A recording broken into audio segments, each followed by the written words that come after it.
All right, good evening. I'd like to call to order the meeting of November 2nd, 2021 for the City of Calabasas Environmental Commission. This meeting is being conducted utilizing teleconferencing and electronic means consistent with Governor Newsom's executive order. The live stream of the meeting may be viewed on the City CTV Channel 3 or online. I will call your names for the roll call. If you are here, please say present. J.C. Schillen. Present. Dr. Susan Fredericks-Coussard. Present. Whitney Schwartz. Present. Zachary Rossoff. Present. And Lila Guillory. Present.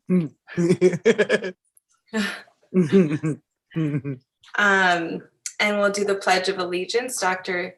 Susan, will you lead us in that, please? Okay, everybody stand up.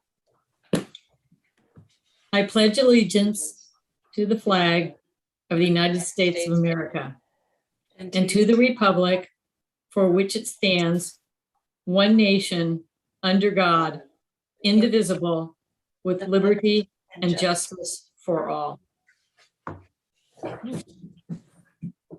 Thank you so much. All right. And I'd like to make a motion for approval of tonight's agenda. Can someone second that? Second. All right, that is approved.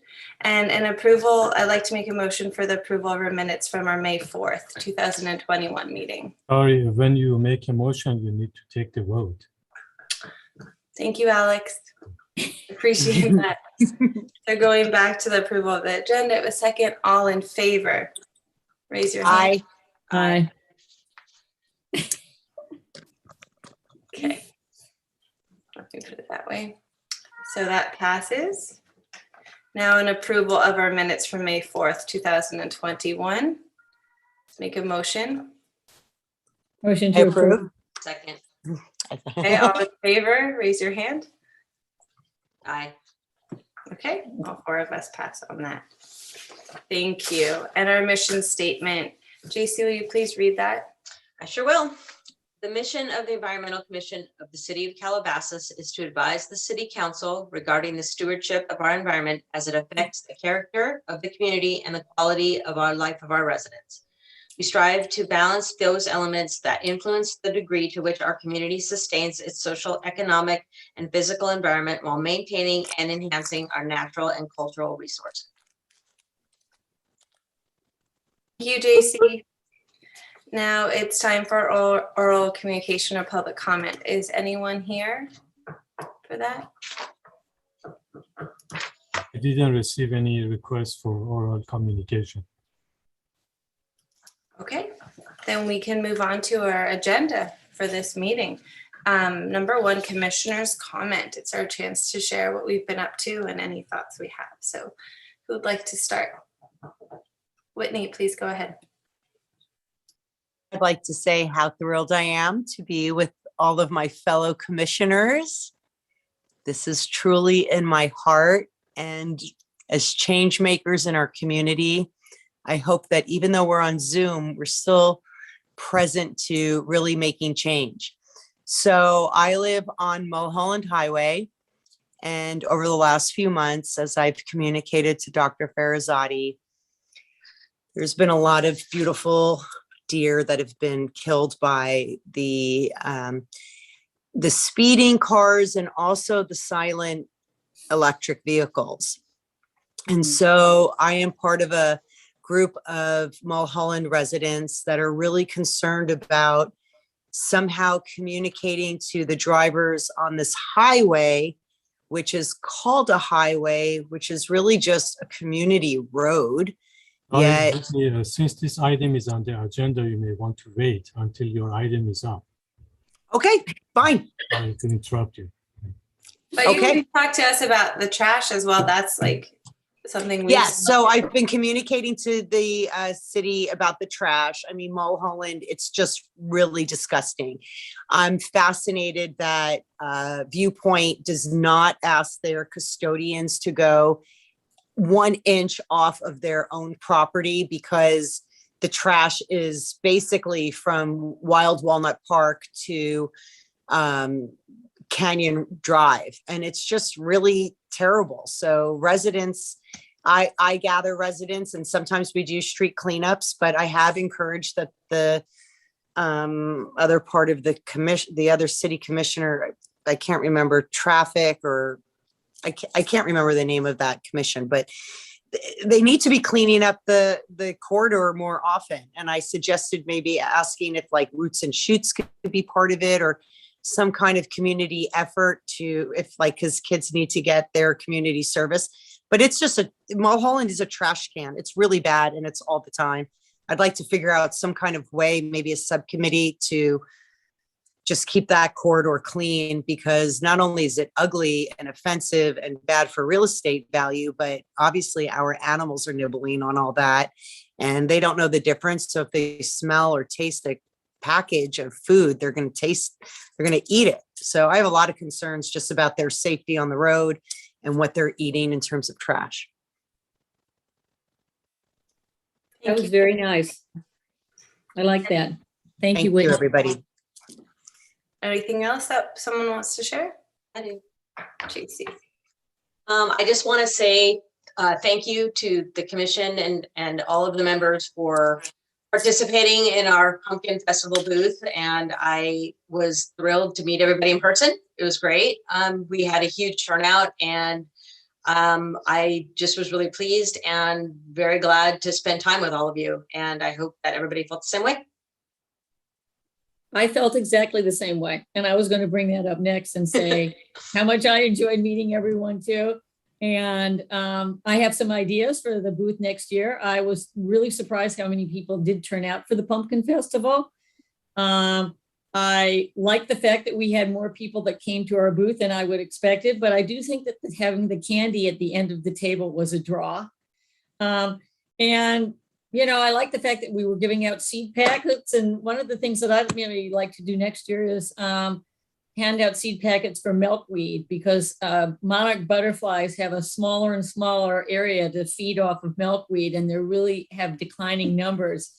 And maybe something simple like that, planting milkweed in our community is, you know, seeing a butterfly fly by to me is a community enhancement.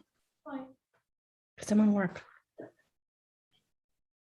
Great, thank you. Yes, I really enjoyed planning it with you, JC, and seeing everyone. And the candy was a draw. It was the most we've ever had at any of our booths since we've been working it. And I think we really got our message across about climate action. And yeah, maybe next year you got a lot of thumbs up for the milkweed. So I think we can channel that. Zachary? Yeah, so I have a few updates. So first off, as you guys know, I've been working on the lid lock amendment to the municipal code, which as a recap, it would basically require commercial centers to keep their trash cans shut and locked, with the hopes of reducing rodenticide use by reducing the rodent population. I spoke at a city council meeting a few weeks ago regarding this issue, and pretty much all the city council members voiced their support. They emailed me telling me that we're basically likely going to be passing this amendment. So hopefully at a city council meeting soon, we'll get that into play, which would be great, to reduce rodenticide use. So that's a really big development there. Also, I realized I forgot to tell you guys, the mayor's youth council for the city, of which I'm the secretary, we had a Kiss the Ground screening, which is a Netflix documentary about regenerative agriculture. I forgot to tell the commission that we were holding this, but it was a pretty good turnout. We got about 20 people. The mayor came and everything. But I would suggest that you guys watch this maybe on your own time if you guys have Netflix. It's about agriculture and proper land use, and it's really entertaining. And it's about, a really important topic, which would help fight climate change. And then I want to just update you guys on what Roots and Shoots is doing this year. So Lila is also on Roots and Shoots this year, and we're basically focusing right now on reducing plastics at our school. really related to like the cafeteria and stuff like that. So we do use, I believe they're biodegradable forks. I have to do a little bit more research on that and talk to the people at the cafeteria. But then we also want to reduce food waste as well, maybe creating some compost plans at the high school. And then we're actually having a cleanup, not this Saturday, but the next Saturday at our school. And I really like Whitney's idea about also cleaning up Mulholland. So we'll see if we can do that later on in the year. And finally, I talked to Ms. Watts, who's here actually, with the watersheds, and Roots and Shoots might partner with her to do a project. So that's all I have. But I'm really happy to see you guys and to be meeting tonight. That's awesome. Zachary, you're always up to amazing things. You keep inspiring us all, for real. We do. Whitney. I just wanted to say that I am so excited for our guest speaker because I learned so much about the watershed, about trees. I just feel like our next speaker has contributed so much to my environmental wisdom. I'm so excited for anybody who gets to listen to this presentation. It's unbelievable. Thank you. I agree. So with that, I'll welcome our guest speaker today from the Las Virginis Creek to the Malibu Lagoon. It's a presentation by Melina Watts on the Malibu Creek watershed. So welcome. You're on mute. We can't hear you right now.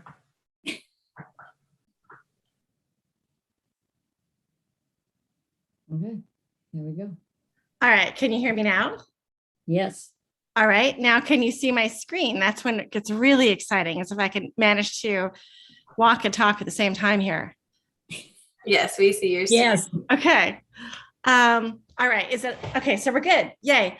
So first of all, it's an honor to be here. I appreciate that all of you have chosen to serve the city of Calabasas on this environmental commission. And I'm particularly impressed that the city has made the commitment to integrate high school kids into this process. I think it's absolutely the right thing to do. And I think all the other cities in the watershed should take a note.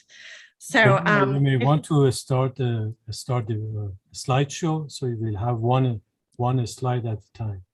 okay, so Go to a slide. I see. Okay, I did the wrong thing. Let me go back up to the top. Slideshow.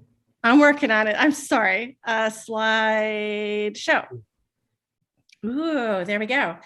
So I am a part of the Safe Clean Water Program, and I'm here to share with you about the City of Calabasas' role in the North Santa Monica Bay watershed and how we can use Safe Clean Water LA to get where we want to go as a community. I'm clicking and it's not listening. Okay. So the Safe Clean Water Program provides dedicated funding to increase our local water supply, improve water quality, and protect public health. There are 9 watersheds in Los Angeles County with 12 coordinators funded to help us do what we think we can do with Measure W. This was voted for by Los Angeles County in 2018. Of course, the secret that will make you guys less than happy is the North Santa Monica Bay watershed, which Calabasas is a part of. We only get half a coordinator because this is based on how much fees they can get out of our community to pay for our staff. So half of me hopefully is enough to get what you want. So the big question is, what's a watershed, right? Now, some of you may know the answer, but I'm going to assume at least maybe one person on the call doesn't. So bear with me while I explain. A watershed is, if you look at rain falling down from the sky, it's going to hit mountains and it's going to hit valleys. And when it hits a mountain, it goes downhill. And when it goes downhill, it all ends up funneling into a creek, which then goes downstream and enters a larger water body typically. In our case, that's the Pacific Ocean. So if you look at the little map on screen, we are located sort of in the middle on the right. And we have Las Virginis Canyon, and that comes down into Malibu Creek, which goes out into the Malibu Lagoon. So why do we use watersheds as a construct to address water quality? Why does that help us think about improving water quality and frankly, ecosystems as well? So this is a better map of looking at what we have in Calabasas. And as you can see, there's this concept of the main stem and tributaries. So it all fits together in our watershed. And the reason we think of a watershed to look at water quality is because when the rain or stormwater falls on the land, it takes trash into the creek, and it takes anything that's kind of loose and puts it into the creek. And that can include things like the metals that have drained off your car, or toxics that have spilled on the landscape, or bacteria from dog or kitty messes, for example. And those all intensify in the water and become a water quality problem.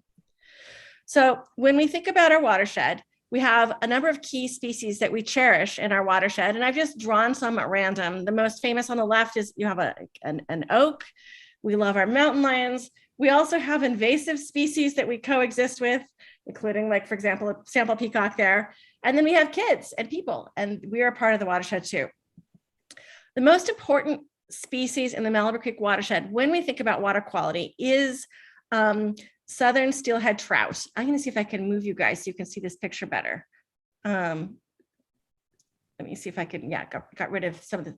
So southern steelhead trout, we used to have anywhere from 80 to 200 on a regular basis in the Malibu Creek watershed. Right now, we don't have any. So southern steelhead trout are an indicator of if our water quality is good or bad. If you go over to Topanga Creek watershed, and the next watershed, driving down Pacific Coast Highway, there's the Topanga up parallel to us, right? They still have a population of southern steelhead trout. We may in fact regain a population of southern steelhead trout, but the fact that there's nobody there right now is very troubling. And I've actually had the experience of going on the stream team where they do the fish counts, and you're out there with your wetsuit and got your little mask on, and you're looking at the fish, counting them one by one. And they typically would do those once a month. So Melina, can I ask a question? Yes. All right. So as far as the fish count is concerned, how long has there been no fish in our creek? I'm going to say, I think 1.5 years or 2 years, but keep in mind, I just started this position in April, and I'm behind the times on biological gossip, if you will. So Okay. that's what I think is the answer, but I'll find out and I'll email you all later, like tomorrow. Can I ask you one more question? Yes, please. Or am I holding things up? Okay. So do these fish, these steelhead trout, go upstream and spawn like salmon do? That's a And great once question. That's a great question. And it's a really interesting answer. Yes, they come from the ocean and they go upstream and they spawn. But if you've Yeah. ever had like rainbow trout at a restaurant that's like a freshwater fish, Yeah. rainbow trout and steelhead trout are the same species. And some of them stay in freshwater all the time. And some of them go into the ocean. And the ones that go into the ocean become much larger. They get this overhang jaw. They become steelhead trout. Unlike salmon, which come famously upstream and then kick the bucket after they've had their moment of joy, right? Southern steelhead trout will come up and breed and then go back to the ocean. And they can do that 2, 3, or 4 times sometimes. And the other thing that's really interesting is we have southern steelhead trout, which are genetically different than northern steelhead trout. And they're like the mother species. They're the oldest version of trout, steelhead trout that we have. And they can take more temperature variance. So with climate change, with the water heating up, our fish could be the only one that survive. It's very likely that northern steelhead trout will just go blink out. So we have 500 southern steelhead trout approximately between Ventura and the Mexican border. So saving these fish and preserving these fish, we could be Noah's Ark of fish, if you see what I'm saying. Like, it's a really big deal. So when we look at the watershed, we're not just thinking about Calabasas, we're thinking about that whole larger geographical area that includes Westlake, Agora Hills, Malibu, unincorporated Santa Monica Mountains, and Topanga.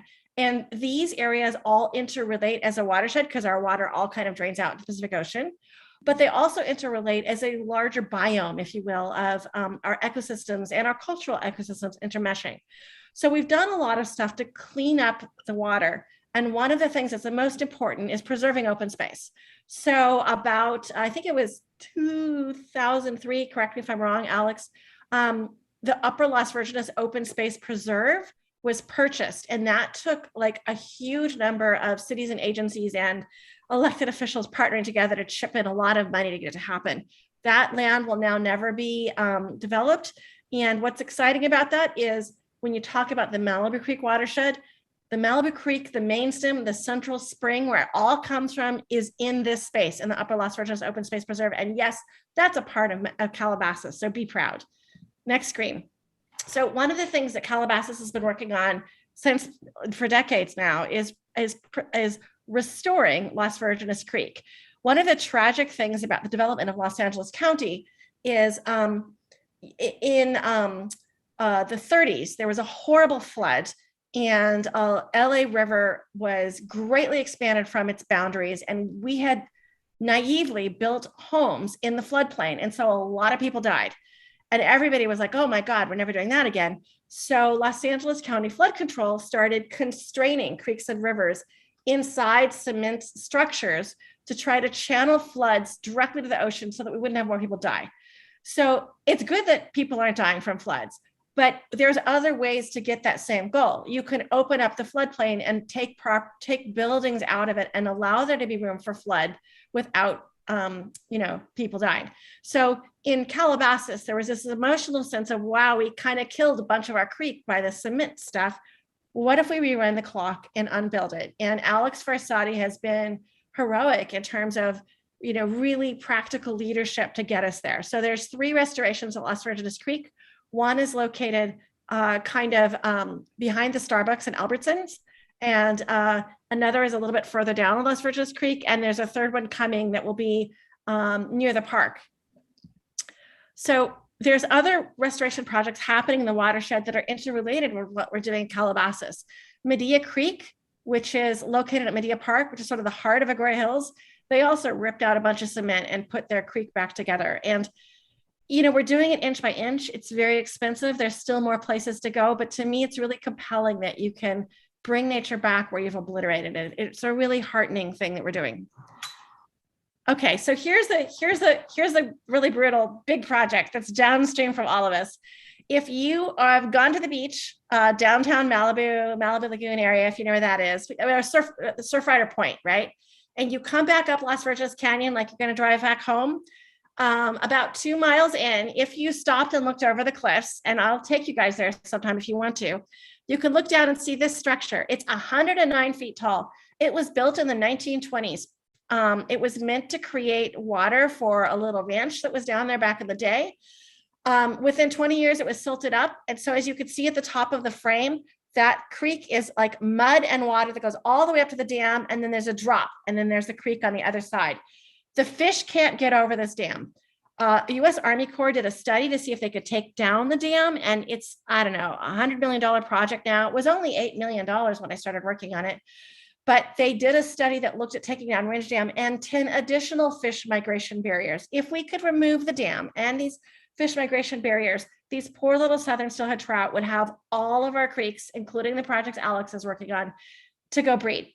So it would release like, I forget the number, but it's something unbelievable, like 27 miles of habitat. Right now they have only 2. So another big watershed restoration project is we're looking at the Malibu Lagoon, which is that's right down Las Virgenes Canyon, kind of on your left. And if you can see on your right, there's this kind of little islandy thing, and there's like a lagoon of water in there. That used to be all covered in grass. And before it was covered in grass, like before we had sort of Western civilization, Malibu Lagoon extended all the way seasonally up to the cliffs, right? So what happened when they built Pacific Coast Highway was they put fill in and they buried the lagoon. And so this was a stunning project where they basically unburied the lagoon, a large and restored tidal flow. So people come from all over the country to look at this as we broke it, we can fix it story.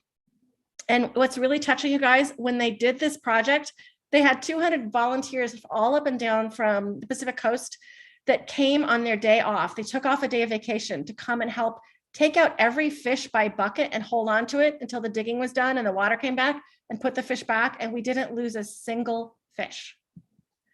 As you know, there's a proposed mountain lion overpass at the 101 freeway at Liberty Canyon, which also has to do with ecosystem functionality in our watershed. So here's the water quality problems that we face. To give you a sense of history, the Clean Water Act was passed in 1972. Yes, I was a little girl back then. And the concept that they had is that they were going to create the Environmental Protection Agency, and it was going to be responsible for every body of water in the entire United States. And they were going to create state water quality control boards for every state, and then regional water quality control boards. And ours, of course, is LA. In every water body in the United States, they define the pollutants of concern that we have nationally, and they set limits on how many pollutants of concern we can have. So that's your total maximum daily load of pollutants.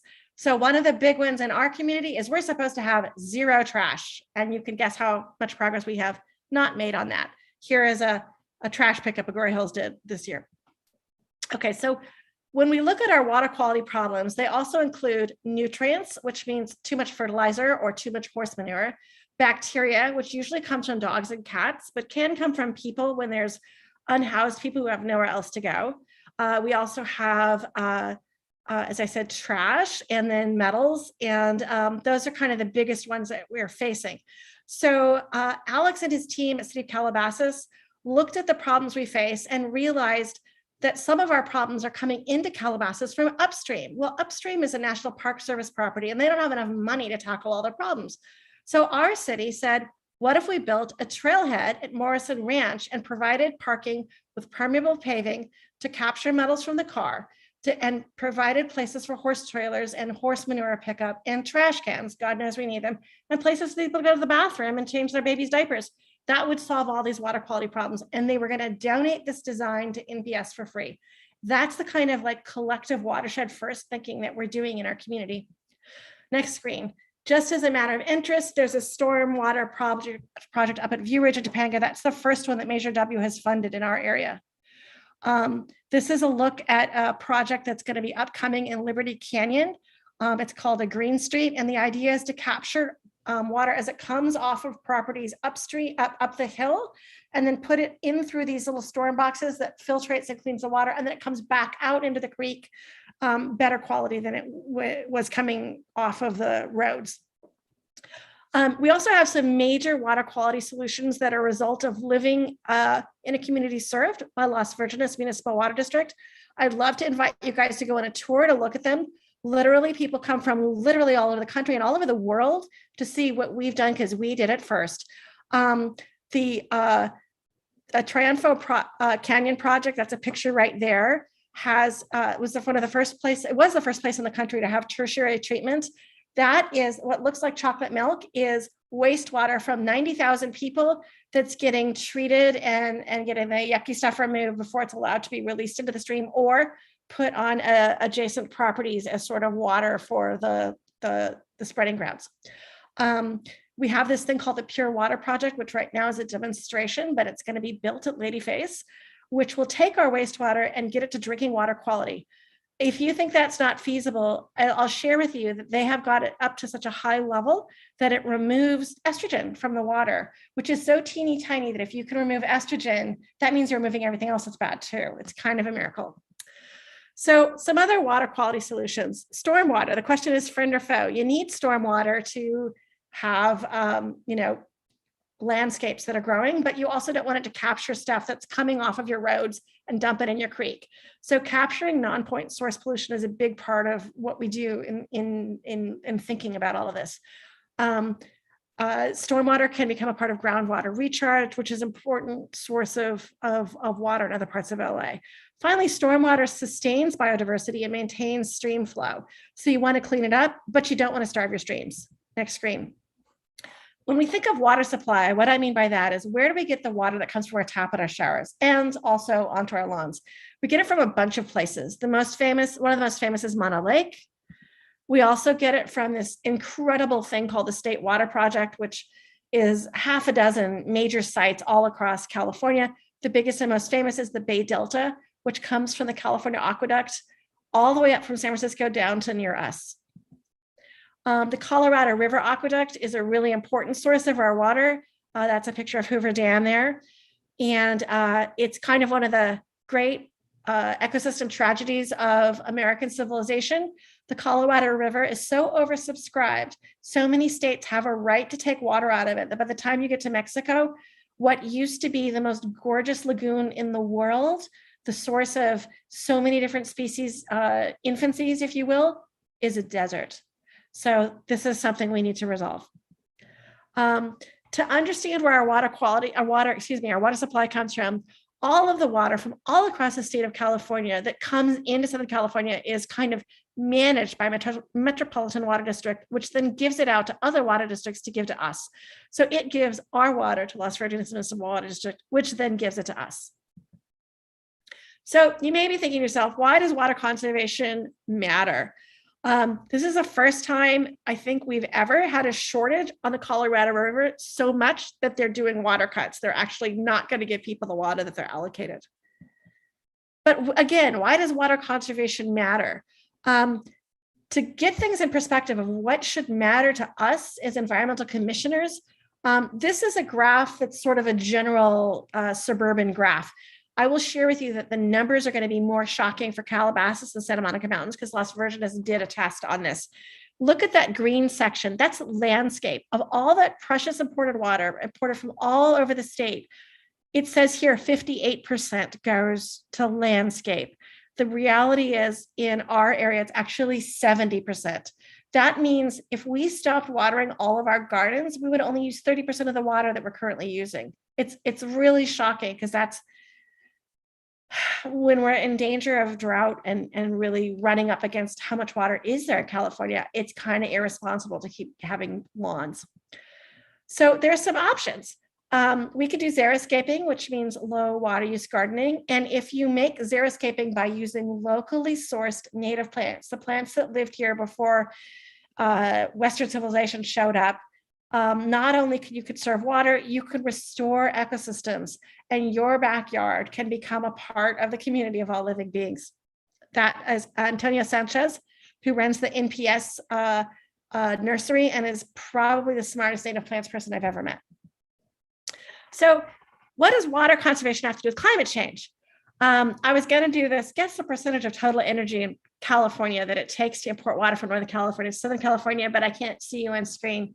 So I'm going to give you the answer. Depending on which resource you read, it's 20 to 30% of all of our energy goes just to get water from Northern California to us in Southern California. So if you want to solve climate change, conserve imported water. If you want to solve climate change, reduce the amount of imported water. If you want to solve climate change, start finding locally sourced water. So here's some local water source opportunities. These are super charismatic. These things that look like volleyball nets are actually called fog catchers, and wind brushes the fog into them. They catch in tiny drops. The drops get heavy and they fall into cisterns. It's not a high amount of water that it catches, but for people living in, really impoverished communities in Peru and Chile and Morocco, it's life or death amazing, right? And if you think about what do we do if there's an earthquake and we get cut off from water and cut off from energy? If you had one of these in your backyards, you could provide for your family. So here's a really stunning local water source opportunity. In Bermuda, they have white stepped roofs and cisterns, and they provide for their 71 islands, all of their water, except in one major city, is provided only off of rainwater and cisterns. Now, it's true they get more water than we do per rainfall, but we could nevertheless significantly reduce our pull on Northern California if we all started doing this at our homes. So I know I was talking about maybe presenting this idea to Roots and Shoots. I'm in the process of trying to get one of these built. It's a long haul at Topanga Elementary School. But Zachary was saying, hey, what if we did a Calabasas High School? So if you guys want me to try, I will. Local water sources, you can always get a gutter downspout and redirect it into rain barrel and then use it on your own garden. And I can help you find how to get those for free. Local water source opportunities. Gray water means water for your shower, water for your laundry, water for your dishwasher. And if you capture it, including buckets in the shower, you can water your garden. As mentioned, the Lady First Pure Water Project is going to be a game changer because we're going to take all of our water and purify it and use it again. And then lastly, when we talk about nature-based solutions, there's a lot of interest in green streets that I see across LA County. But when you talk to Calabasas, where is our heart? Calabasas Creek Restoration, that's a picture of Alex's project down there. And that's all I got, you guys, for today. But I'm very happy to answer questions if you would like.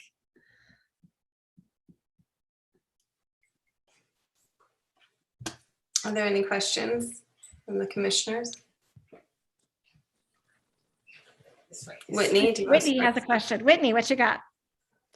Well, it's not so much a question, but just gratitude for your contribution, because there's so much to consider as an environmental commissioner. And when I had the opportunity to spend time with you, you literally gave me enough brain food for like 6 months. Just from Watershed, to the book you wrote about your book Tree. Well, thank you. You just really left me with a lot of stuff to consider. And I just think it's so empowering, all of us as commissioners. I really take the position, just listening to what you have to offer is so significant. Thank you. Well, Alex was the one who invited me and said, help people see how Calabasas fits into the larger watershed. And, it's really interesting to me because, as I said, there's 9 watersheds that LA County has been divided into.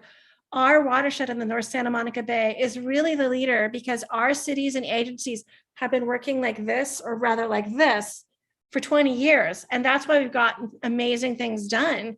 It's stuff like Calabasas is doing creek restoration and gets funded. So then the next time there's an opportunity to support creek restoration in Agora Hills, Calabasas votes for them because we recognize it's all of our creeks, right? And it's beautiful. And again, you guys are stars for, working together and trying to do good stuff, and also for including high school students and literally listening to their voices. Because I see a lot of token representation of kids, but I heard real conversations when I was there in Pumpkin Festival that were back and forth. Thank you, Melina. Anyone else have anything, questions or comments? Vote Zachary Ricecoff for president in the future. Super appreciate that. And if you want to go follow in Henry Stern's footsteps and be our state assembly or state senator, that is a rock star move as an opening gambit. And then you could be our governor and our president and also Thank you. I appreciate that.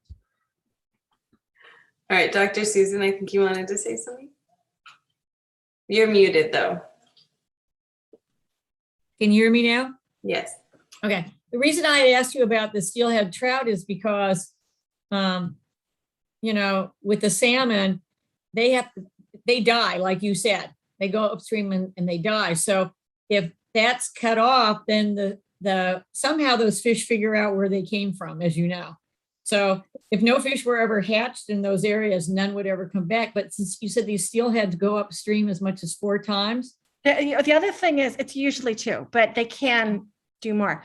But steelhead are what they call promiscuous, not the way we would normally use that word. What they mean is, as you say, a salmon wants to go back to its home and its parents' home and its grandparents' home. Right. Steelhead trout will be cruising around and they'll smell the rain in the ocean. They smell the creek water in the rain. And they'll go, you know what? That doesn't smell as good today as this other one. And they'll switch streams. So they could repopulate other streams, which is what's giving us hope for Northern California of if it gets warmer and our fish migrate up, maybe there will still be fish.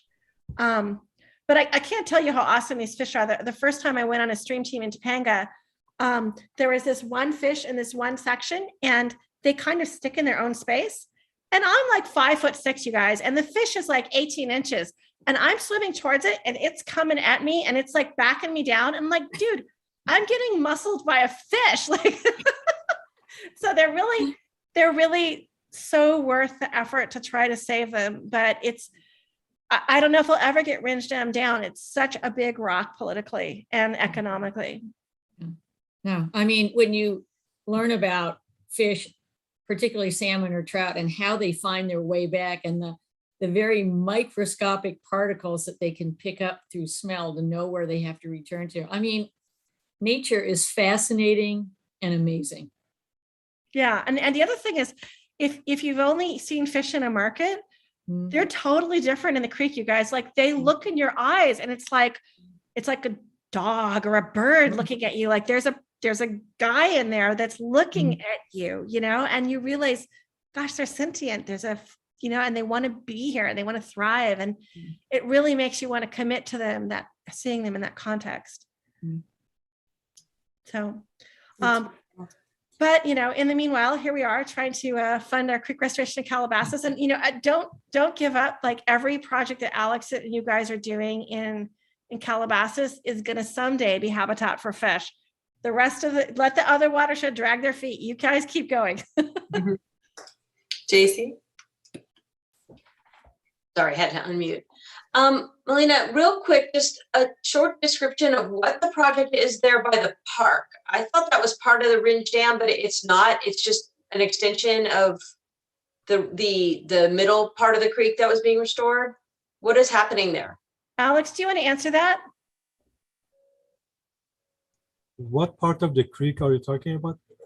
She had mentioned there were 3 parts that were going to be done, and one is down there. I guess it's close to the park, right there where Las Virginis road Lost meets Hills. Lost Hills. I just wondered what was the basics of that. Same thing, removal of non-native plants and. No, actually, phase 3, I was going to talk about it during my updates at the end, but let me give you a synopsis of what's going to happen. Phase 3 is going to focus on water quality rather than restoration. So we have asked all agencies within the watershed, and they voted in favor of our application to receive $300,000 from Major W to do a feasibility study. It was approved about a month ago by the LA County Board of Supervisors. I think I sent you all the press release from LA County. So that $300,000 is going to be spent to find ways to improve water quality of Las Virgenis Creek within the city. Because when we get to the Dianza Park and we test water, it's very high in bacteria, and we don't know where that bacteria is coming from. It's all within the city. Water enters from Ventura County is very clean. When it exits the city is highly polluted. So we are trying to find out how we can resolve that water quality issue. Besides that, we are going to do some additional trails and some creek restoration, but the main focus is going to be on water quality. Great. Thank you. Thank you both so much for that. Thank you. Hello, Chair. Just want to let you know there's one person in public side raised the hand. So Isabel Schneider? Yes. Okay. Let me give you the co-host role. Hi, welcome. Thanks for listening, Isabel. What's your comment or question?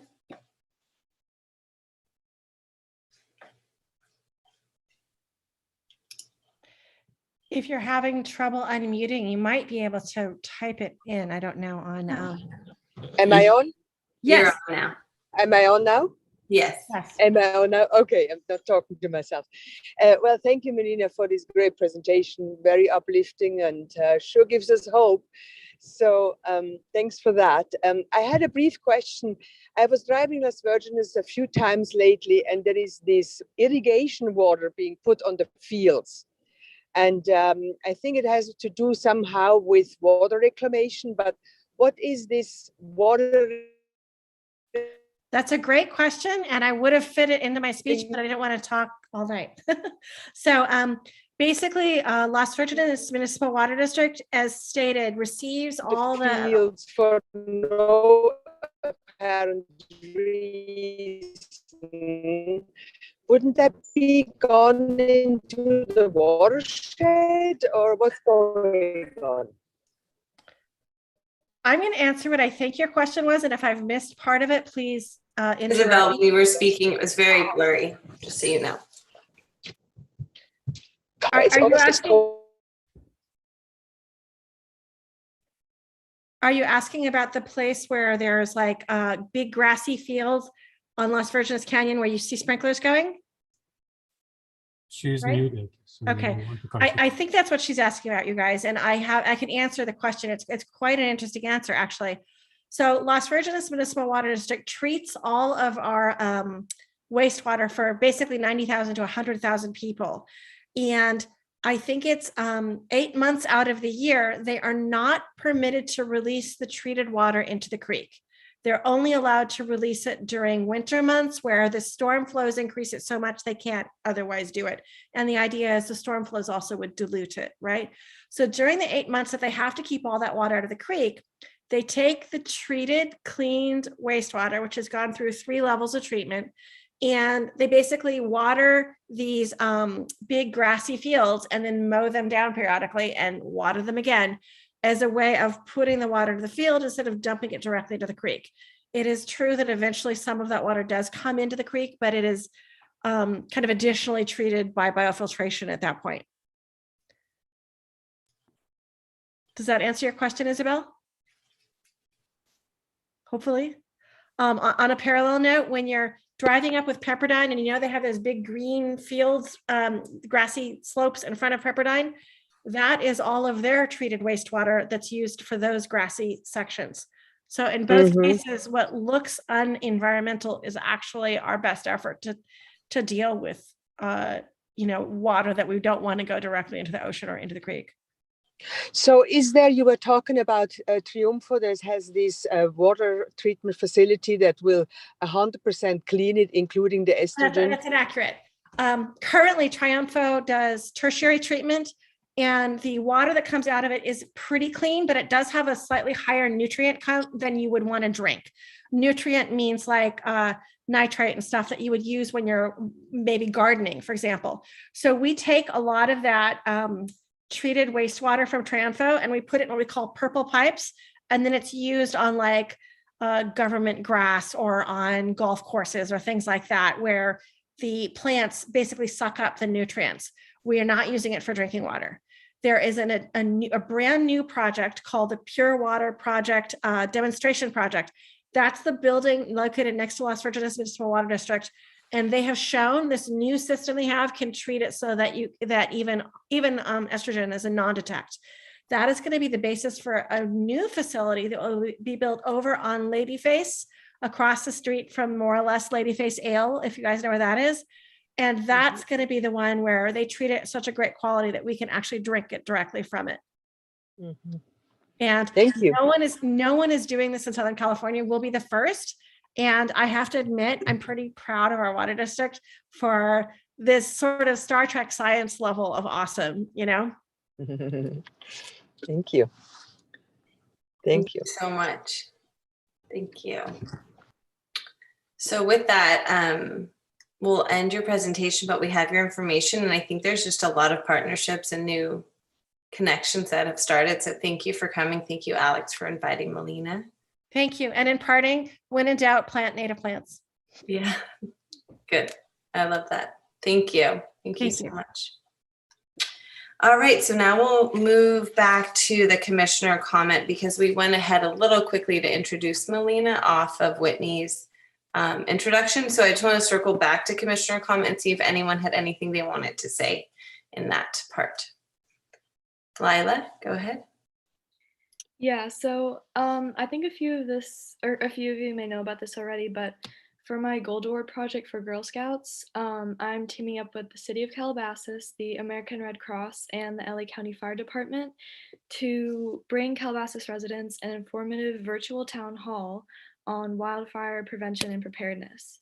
So the town hall will basically outline what steps people can take to protect their families, pets, and property in the event of a wildfire. And the town hall will take place on Wednesday, November 17th at 7 p.m. The link will be on the upcoming events calendar on the city website, or I could email the link to everyone as well. I'm also planning on doing a brush clearance, maybe sometime in January to finish out my project, where the fire department is going to recommend some spots. That's maybe a good idea for that. So yeah, hopefully some of you can come to the town hall, and I'm really looking forward to this project. It's awesome. Thank you for sharing. Anyone else? Anything for the commissioner's comment that you didn't get a chance to share? Okay, then we can move on to number 3, the selection of the winners for the recycling calendar. So what we did was we chose the theme of food waste and recycling food waste. It was a nice discussion we had a year ago, and it was really exciting to see how our ideas can really come across and we can really get that point through to the children to make real change. So Whitney was super excited. I was very excited. We invited the teachers to participate and we received 1,704 entries, which is awesome. And then Whitney and myself were on the subcommittee and we narrowed that down based on how well something fit the theme and different ways to get the message across. And we narrowed it down to 90. And then all of us voted on the final winners. And I'll present the winners today with a slideshow that was made by the city. 55 teachers participated in this contest, and each teacher will receive a $50 gift certificate to a local place around here that they could choose. And each student who won will receive a $25 Barnes & Noble's gift certificate, and they'll be at our next meeting, which happens to be my favorite meeting because it's full of good energy. And they will give a short speech and receive their prize. Then with our calendar, 5,000 copies will be given throughout the city to all city facilities and schools and stuff like this. This was last year's calendar. And then now I will present this year's winners and everything that we voted for. So can we go ahead and put that up on the screen?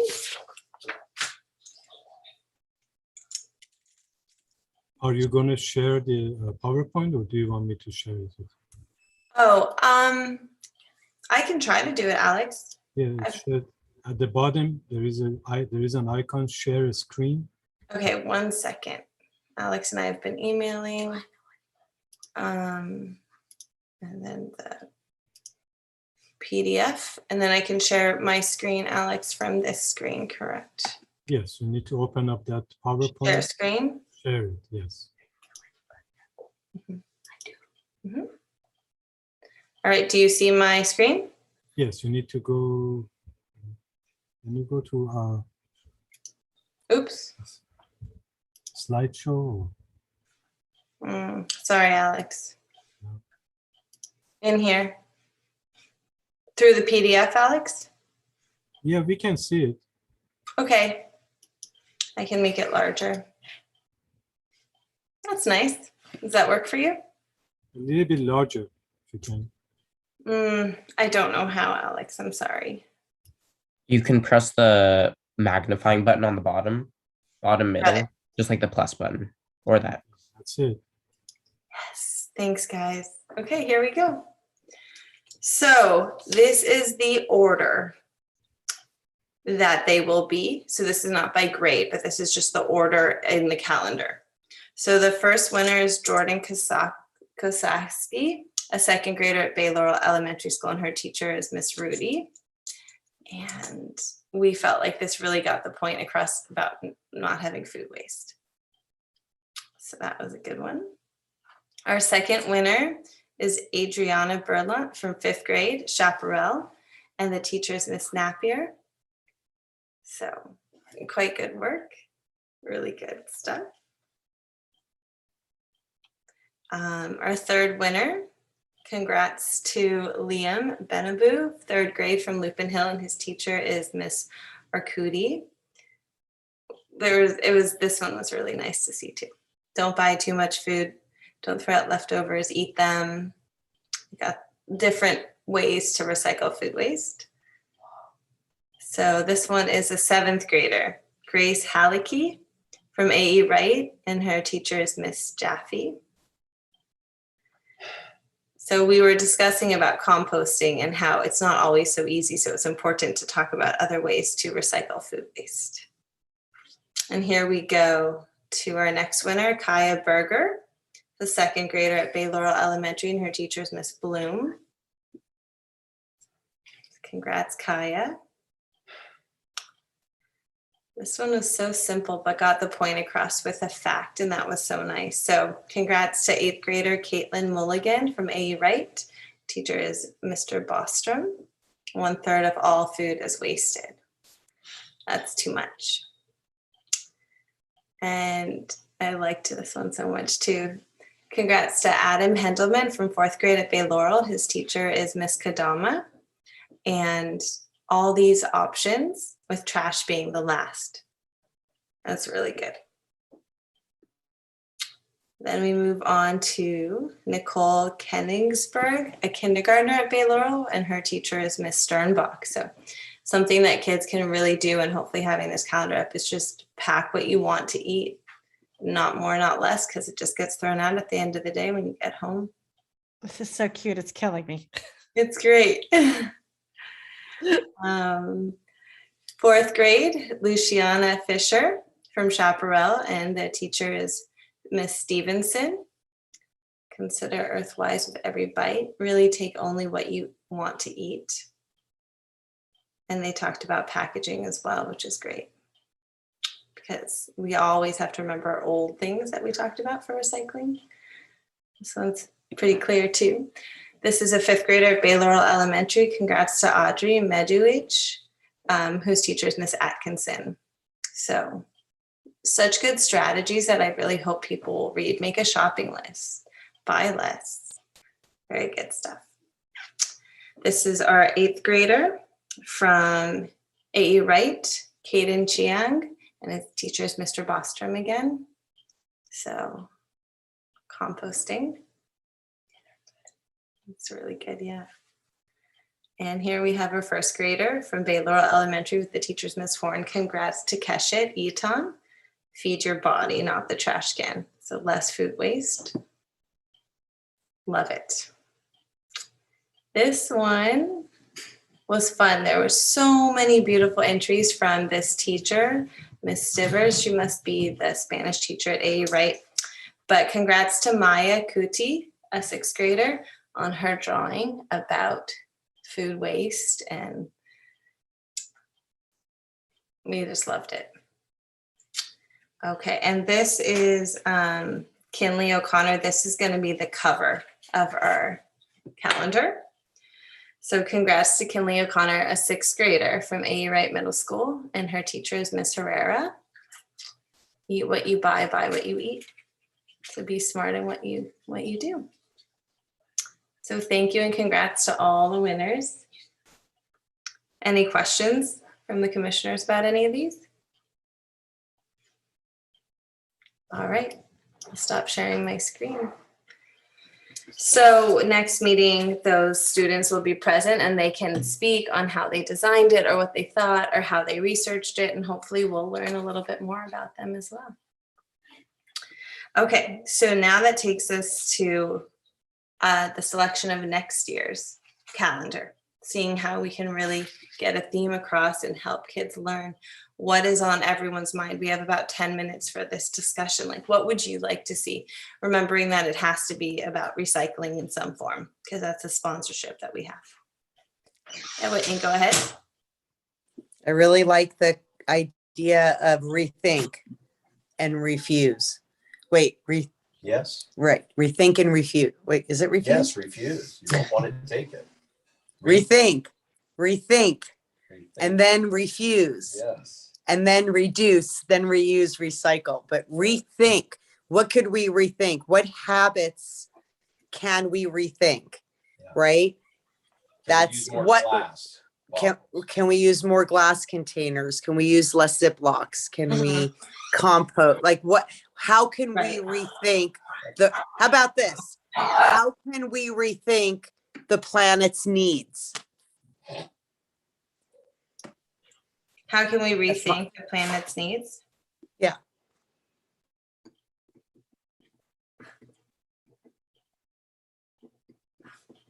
Because I'm flipping through the calendar from last year, and it was a lot of like, we were really into rethink, reuse, reduce before recycle. Like we were really trying to get that like the year. So not that long ago where these kids would remember that. But if you're saying the planet's needs, like we can focus on it like that. But also with recycling, because it comes from who sponsors it exactly, Alex? Actually, the funding is from something called the trash tax or trash, what do you call it, franchise fee that city receives. And based on Assembly Bill 939, we have to spend that funds towards promoting recycling. So sometimes I purchase recycle cans and trash cans and put them on streets. And every year we spend part of that fund to print the calendar, promote recycling, buy gift cards for teachers and students. So it has to do something with reducing waste, reducing trash, and promoting recycling. Thanks, Alex. Whitney. Well, I know that like sneakers can be recycled. And I mean, if Alex is really stuck on the recycle thing, how can we, I mean, rethink, you know, it's like, what can we recycle? It's More than plastic, more than glass. yeah, like sneakers can be recycled into, you know, what, When you go to get a Starbucks, refuse the top if you don't need the top. When you go to no, he does. Howard's telling me what we could refuse, and I'm trying to say that Yeah. Dr. Farasati wants it about recycling. that is. So how can we rethink recycling? Sneakers, sneakers are recycled. I don't know. What does everybody else think? Yeah, and repurposing is really That's not recycling. nice. Oh, what if the calendar is re? Re. Because Re. re means again. Yeah. That's good. Rethink, reuse. When you think of a topic, please think of all students of different ages. A kindergartner should be able to understand the topic as well as an 8th grader. So it should be universal that everybody can imagine and put it into a drawing. It should be very simple to Yeah, understand. this year it definitely got through all the grades, so that's great. So what if it was re? How can we How can we recycle? How can we reduce? How can we rethink? Maybe that expands the platform for all the kids to contribute what the again means. Yeah. Like what does I think that might be too free in that we might end up with those drawings like we saw when we were like, okay. you know, like we all know. Possibly. 'Cause Okay. this one was nicely specific that even within that we had the range of different ways. So that was, we just might be disappointed if it's too vague. But if we have no other ideas, I mean, we'll go with this. How can we rethink what the planet needs? I have one. Yeah, throw it out there, JC. So that discussion had me thinking, why don't we consider something that's personal to the student, like what I do to recycle, Mhm. what my family does to recycle, so that they can not only think about it, but, you know, express it through their art. I don't know. I just think that I worry that the super young ones would have a hard time with those other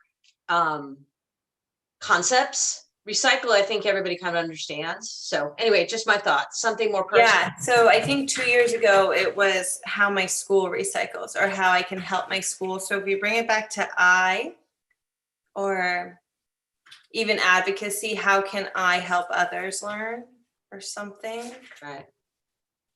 Just a thought. Yeah, building on each other's thoughts is how we got here last year. Zachary or Lila, do you have any ideas?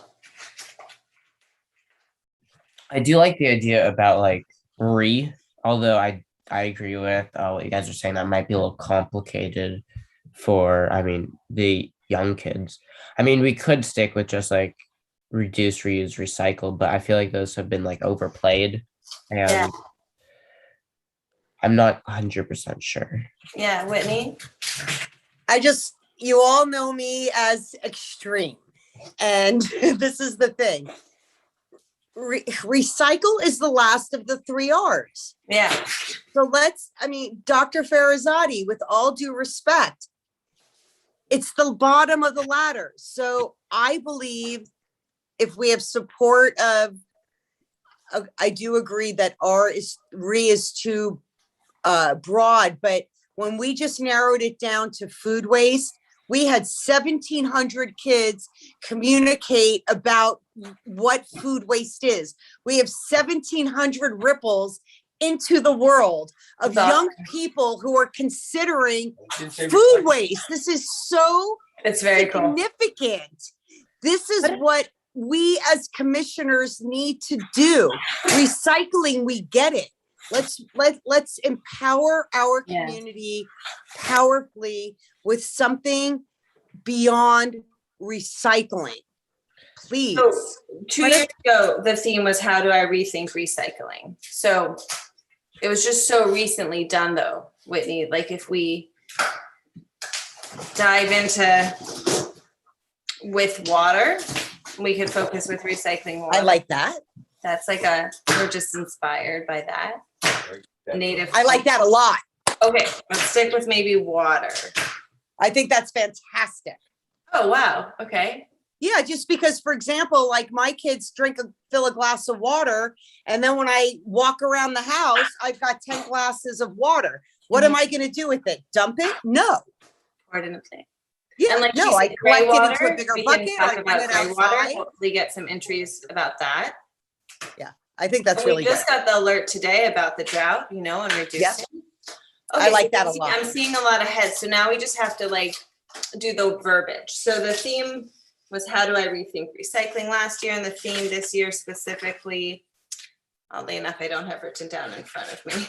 What exactly was the theme this year? How do I reduce food waste? Probably. So how do I,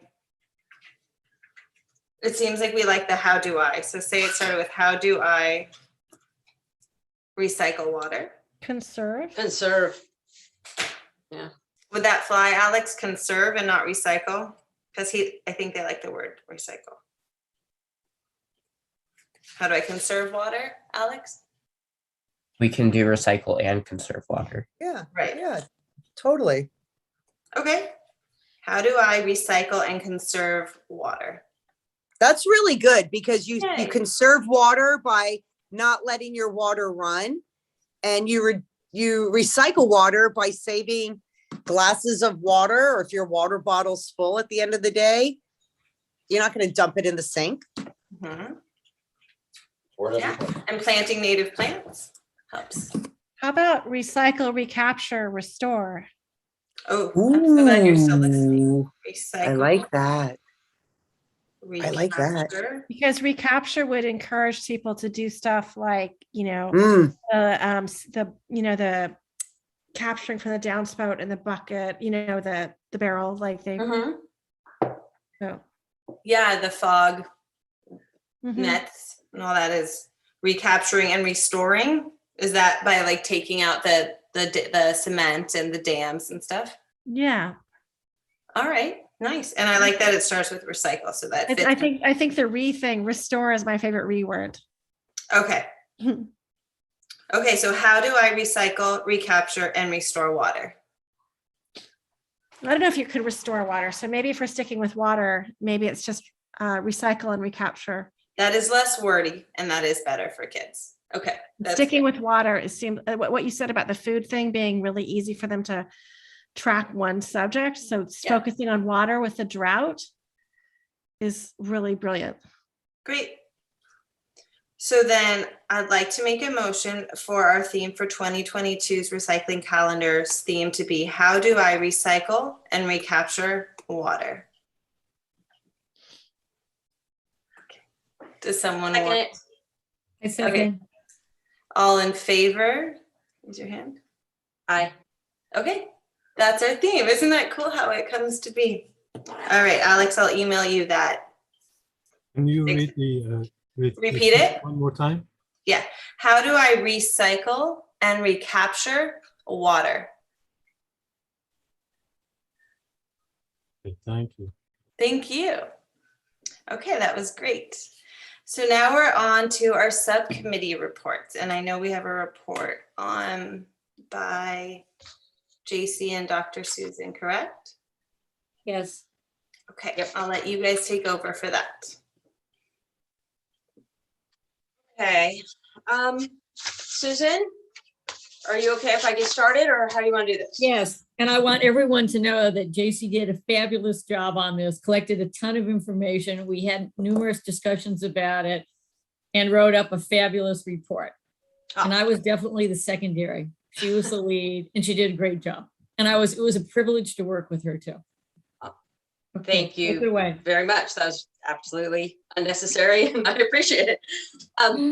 So when we last met in May, and the report is attached to the agenda, when we last met in May, we had the Blue Sky Foundation provide a report on the SOARS requirement to reduce SOARS and utilize electric equipment. And shortly after, maybe 3 weeks after we had learned that the city council was already quite down the road with municipal services, getting quotes for electric only contracts. And so we pivoted from digging too deep into that situation, and we just put together a list of the key points and some recommendations. So what we did was looked further into the green zone with the AGZA, and that is absolutely something that our city should look into. At the time, there was a bill in Congress that was in state Congress, state assembly actually, that was looking into banning the gas-powered SOARs. And since then, that bill actually passed. And in July of 2022, it's going to be required that cities work their way out of utilizing these gas-powered machines, as well as anything created after 2024, I believe, has to be electric. So there are some state regulations coming down that the city should look into. Obviously, that is their area, the Public Works Department, and I'm sure they're already doing that.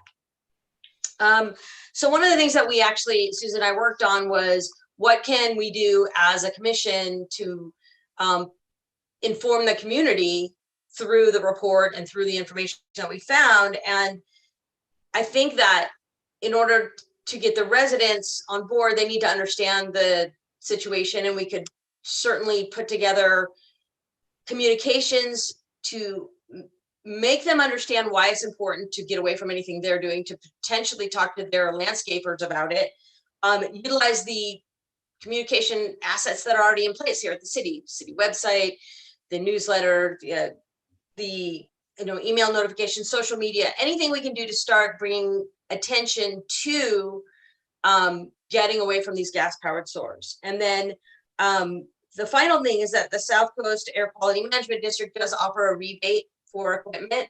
So if somebody has personal equipment, or a small landscaper, or even landscape companies could go and look into that. And these are some of the things that Blue Sky Foundation brought up. And we just dug a little deeper, and I put it together in this summary report that was attached. And that's really it. I thought it was great to dig deeper and work with Susan so that we could uncover some of these things. And obviously there's been quite a bit of time since this started, and things happened at the state level, so it's crazy. But anyway, that is what we present for you today. The only other thing that I'd like to say about it is that obviously when we were discussing this previously back in May and had the blue sky, we were discussing it only in terms of what we would want to present to our community and move toward that. And obviously, since the state of California has now put into place a new law that by January 2024, I believe, all of these SOARS engines are going to be completely banned, and they're not going to be able to sell any more of them in the state of California, is a giant step forward. But that doesn't mean we can't do things on the local level to encourage people to start going that way right now. And really, when you look at the information that JC and I had covered, it's amazing how much pollution these SOARS engines put into the air system. I mean, it's much more than an automobile. And I found it kind of surprising to get my head around how much toxic fumes they put out. So I think JC had some good ideas. Just put things on the website. Maybe the mayor can put something in to, one of his weekly reports to the community. Hey, we want to start moving toward this in compliance with coming state law, that let's move forward as a community and be an example and start moving in this direction right now. Great. And I just want to say, I ran into a gardener using an electrical charge one, and it was very interesting to see and chat with him. It's a lot weaker, so it takes a lot longer to do the work. And he showed us the battery pack, and I held it, and it's exceptionally heavy. So just so we have some understanding of like the adjustment period, and until the machinery is built better, it's going to be a hard transition. But obviously, like we know as environmentalists, it needs to happen, but just the process will be hard on those people who actually use them. Yeah, I think the small landscapers and the people that not the ones that are doing the larger municipal jobs, but the small business owners, it's going to be hard for them to change their financial structure to support them. And there are things that are available to them rebate wise, and also to people that have their own equipment. I personally don't have any equipment, but I'm sure there are certainly people that have some equipment, even old equipment that they're not using, that they could get a rebate on. So you're right. As a commission, it needs to be expressed out there how important it is. And you're right, it's going to take some time. But I think that even the state, when you read through the bill, they know it's going to take time. But getting it out there and starting it is step one. Yeah, the other thing that I was going to say is that we have an electric blower, and we had one that was pretty weak, and we got rid of that one and bought a more heavy duty one. And it has obviously you recharge the batteries, and we find that we go through that battery pretty quickly. So we have a couple batteries that we just keep recharging, and we switch them out from, and that would be a way for gardeners to have a lesser load on their back, to have a smaller battery, but then they would have to, at the start of the day, all my batteries are charged up and ready to go. And then I have a smaller weight on my back. But I know what you're saying, because even the ones in our little handheld one are fairly heavy to hold for a while. And the change for the environment will do it, but yeah, it's going to be hard. Okay, any other parts on this subcommittee report? Any questions? So we need a motion to approve this report and send it to the city council. Motion to send it to the city council. I second I'll that. second it. Okay, all in favor? Aye. Aye. Whitney, are you there? Okay, so it'll be the three of us. Oh, yay, there we go. Perfect. All of us are in support of that. Any Thank other you. subcommittee? Yes, thank you, JC. Thank you, Dr. Susan. Any other subcommittee reports that you'd like to catch us up on? Whatever anyone's working on. Okay. Is there any need for any new subcommittees that people have found? Whitney? You're muted still. I don't know if it's a subcommittee, but I did communicate with Dr. Farazadi that the mulholland group that I'm involved with, we're really concerned about these deers getting killed by the speeding cars and the electric cars.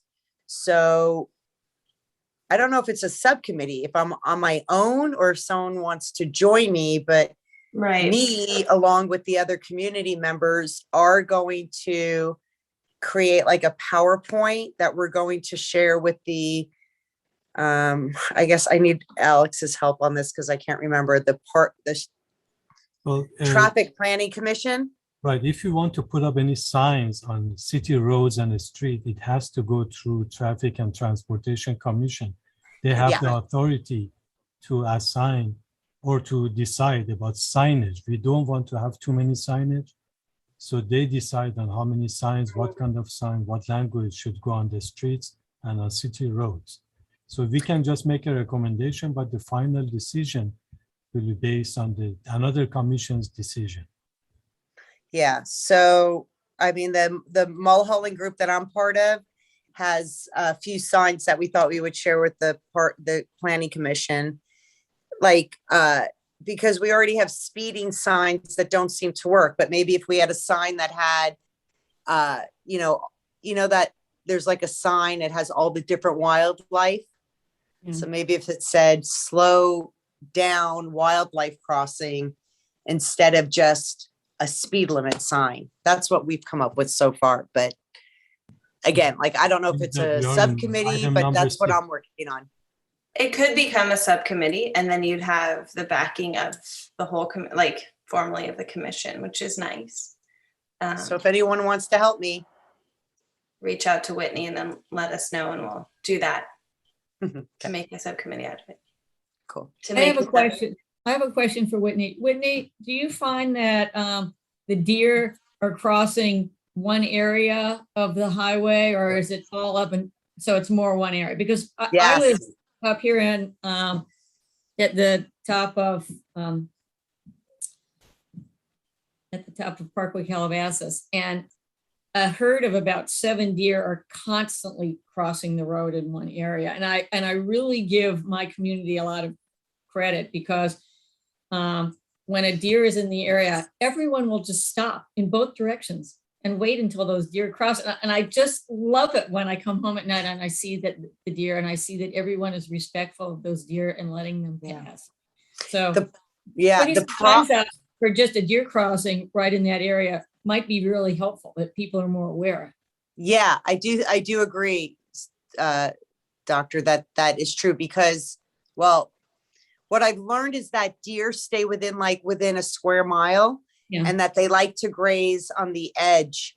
I watched a documentary on deer on Netflix. So the problem is that, my neighbor, who's the most empathetic, humane individual, she was not even speeding, but because she drives a Tesla, even though she wasn't speeding, the deer just galloped or whatever they do in front of her car. So what was so tragic about it was that she wasn't speeding. So she hurt the deer and it slowly died. Like, what's better, if you hit it fast and it dies? You know what I mean? It's just such a complicated situation. But the problem is that the residents on Mulholland are now like kind of going through some like trauma because I don't know how often it's recorded, but it's kind of happening a little too often. So signage is really critical. So for the record, we are on item number 6, right? So for 7, that was your. I won't talk anymore. Well, you have we'll move on from the subcommittee reports. There's actually a group that tracks roadkill across. Wait, Melina, 1 second. Hold that thought. Let's move on. Is there any more topics for the subcommittees? Okay, so now we'll move on to 6, which is Whitney's proposed signage for the wildlife protection. And we're formally discussing your topic, Whitney, okay? So Melina, you had a question for Whitney. No, just kind of an observation. There's a group that tracks roadkill across the state of California, and the numbers are truly dreadful. So it might be interesting to tie this into what I'll share that the site with you, and you can think about it in terms of what you want to do next. Yeah, if you could put that in the chat box or email us, that would be great. There is a difference between what Dr. Susan said about Parkway Calabasas. Most traffic on Parkway Calabasas are local residents. Most traffic on Mulholland are transients. They are not local residents. They just go through Calabasas to other communities. So that is the difference between the traffic pattern in 2 different streets. If there is more deers getting hit by cars, it's just because many people don't know the area and they just drive through. So that may be one reason for the number of animals getting killed on Mulholland. I would totally agree with you, Alex, because where I live, there's no signs. All the residents around here just know this is where the deer cross, and they cross often at dusk or early in the morning. And we just all know to be aware of that. So I would agree with you, Alex, that a lot of these people are just passing through and they don't live in the area and they're not aware of the fact that large numbers of deer are crossing the road all the time. Whitney, was there anything else you wanted to add? I could talk all day. I'll be quiet. Oh, no, it's your time now, officially. Well, I really don't know if I'm not going to disagree with Dr. Farazadi, but I mean, there's a lot of people from Malibu who are driving their kids to Viewpoint. And I mean, really, I don't know. How many random people are driving Mulholland Highway? It's random, in my opinion. It is a community road. That's my opinion. It's just my opinion. I'm sorry. I know it's called a highway, but I don't think random people are driving Mulholland Highway. It's our communities. We're driving our kids to school and our private kids from Malibu to Viewpoint. That's my opinion. That's all. It's no disrespect. The point you were talking about, is that inside a gated neighborhood where people slow down, Dr. Susan? Yeah, this is inside a gated neighborhood. This Yeah, is in the, so there's and speed people bumps just see the deer all the We have time, to be and slower anyway. the speed Yeah. limit's only 25 anyway. Yeah, yeah. And I was telling Whitney once early on in Mulholland, or Las Virginis, it was Las Virginis. We were driving back in a car, a deer ran into our car, and we don't have a hybrid, unfortunately, or electric vehicle. So it's scary out there. But I'm glad you're working on it, Whitney. And if anyone's interested in joining a subcommittee with her, just reach out, and then we'll make a motion in our meeting to start that as a subcommittee. So what we need from this subcommittee is a map showing the locations as where the animals got killed, where you propose to put the sign, and what kind of message you're proposing, so I can send the recommendation after the next meeting. I can send it to the Traffic and Transportation Commission for their consideration. Perfect details. Good to know. So I have one more question about that. Melina, you brought up a roadkill website. Yeah, and I can't figure out how to send it as a text, but I have it. It's the California Roadkill Observation System out of UC Davis. Who reports that information to that agency? People who find, they take a picture and they report it real time. So it's being used as a basis for science at UC Davis. Okay. There's also people at NPS who have been tracking roadkill in the Santa Monica Mountains. So there's a fair amount of information about it. And just as a side note, when you go when you worry about rodenticides and the species getting killed by that particularly predators, roadkill equals the amount getting killed by statistically in the Santa Monica Mountains by rodenticides, but it's considered maybe harder to manage, so it hasn't really been addressed. So if let's say a deer got hit on Mulholland Highway and it was dead on the side of the road, whatever agency comes to pick that up and take it away, would that report it to this roadkill? The roadkill thing is typically people, like random people that are interested are reporting what they find.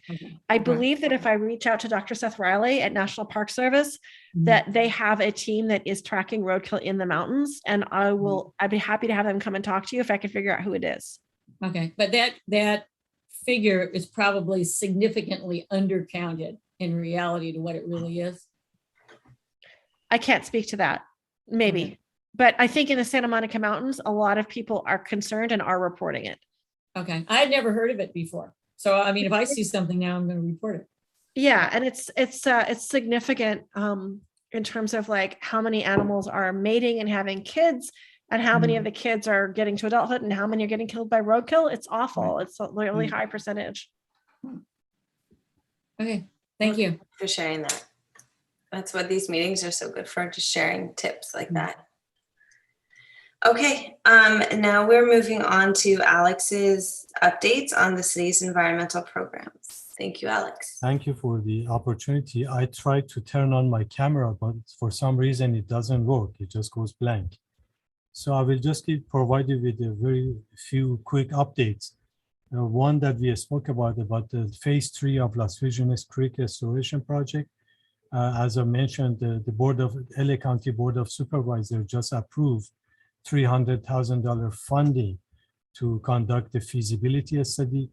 This effort is going to be spearheaded by LA County Department of Public Works. They are going to hire a consultant who is capable of conducting such a study, a feasibility study, and they are going to put them in touch with the city, and then we are going to work with them. We have developed some plans for restoration, but as I said, our main focus is going to be how to improve the water quality of Las Virgenes Creek within the city. So that's upcoming. The second project that we are working on is Citywide Greenish Street project. We already have about $3.5 million funding from Metro and also from Prop 1, Round 1. And we have hired a design engineering firm to complete the design of Greenish Street on Las Virgenes Road, north of Thousand Oaks Boulevard, all the way to the city limit. As you probably know, the west side of road is all dirt and people just park anywhere they can. About between 110 to 130 cars on an average park on the dirt shoulder of the road. We want to organize that area, create parking, permeable asphalt, bioswales, trees, and the trail along the city limit for trail users, and also to have parking that is more organized and have rainwater and all the pollutants captured and diverted into bioswale rather than a storm drain. So we are hoping to complete the design by the beginning of next year and go out to bid and start the project. So Citywide Greenish Street project has two components at this time. Portion of it is on Calabasas Road across from the dealership that we are improving part of the shoulder. And the major part of it is going to be on Las Virgenes Road, north of Thousand Oaks Boulevard. So this would conclude my updates. If you have any question, I'll be happy to answer. Any questions? Thank you, Alex. It's too bad your screen didn't work. I always like seeing your work. Okay. Well, then, if there's no questions, this will conclude the Environmental Commission meeting. This meeting is adjourned. Happy Thanksgiving, everyone. Happy Thanksgiving. Talk to you soon.